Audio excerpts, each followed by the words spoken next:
দৃষ্টিশক্তি সচেতনতার লক্ষ্যে আগরতলায় সচেতনমূলক এক বাইসাইকেল র্যালি অনুষ্ঠিত হয়।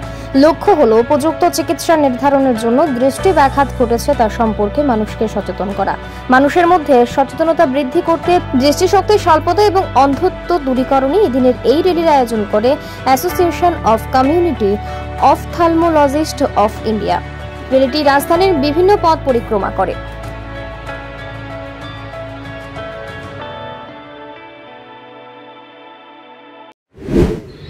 প্রত্যেকটি মানুষকে জানানো যে চোখের কিভাবে যত্ন নিতে হয় এবং আমাদের সরকারি তরফে কিংবা কাছাকাছি বেসরকারি তরফে চোখের চিকিৎসার সুযোগ সুবিধা আছে।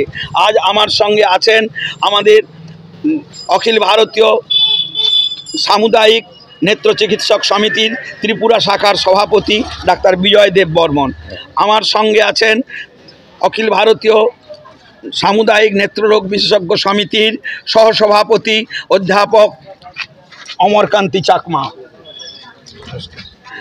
আমার সঙ্গে আমরা র্যালিটা শুরু করছি এই IMA হাউস থেকে, কারণ আমরা সবসময় বিশ্বাস করি ভারতবর্ষের সবথেকে বড় চিকিৎসক সংগঠন হলো IMA। তাই আমাদের চিকিৎসকদের যে কিছু উদ্যোগ সব কিছুই আমরা শুরু করি IMA হাউস থেকে। এবং আমাদের মূল লক্ষ্য হলো আমাদের ছাত্রদের যদি আমরা জানাতে পারি তারাই আমাদের সব থেকে বড় মেসেঞ্জার। তাই আমরা যাব এখন বিদ্যা মন্দির স্কুলে, এখান থেকে সেখানে শিক্ষকদের আমরা এই ধরনের বক্তব্য দিয়ে জানাবো তারা তাদের ছাত্রদের কিভাবে শিক্ষিত করে তুলবে চক্ষু স্বাস্থ্য বিষয়ে।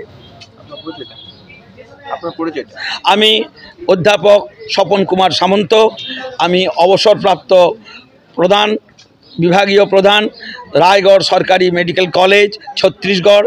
এছাড়া আমি পশ্চিমবঙ্গ সরকারের সমস্ত মেডিকেল কলেজেই আমি অধ্যাপক পদে নিবৃত্ত ছিলাম। এখন আমি মেদিনীপুর জেলার তমলুকের নিবাসী এবং আমি আমাদের এই যে অখিল ভারতীয় সামুদায়িক নেত্র চিকিৎসক সমিতির অবৈতনিক সাধারণ সম্পাদক।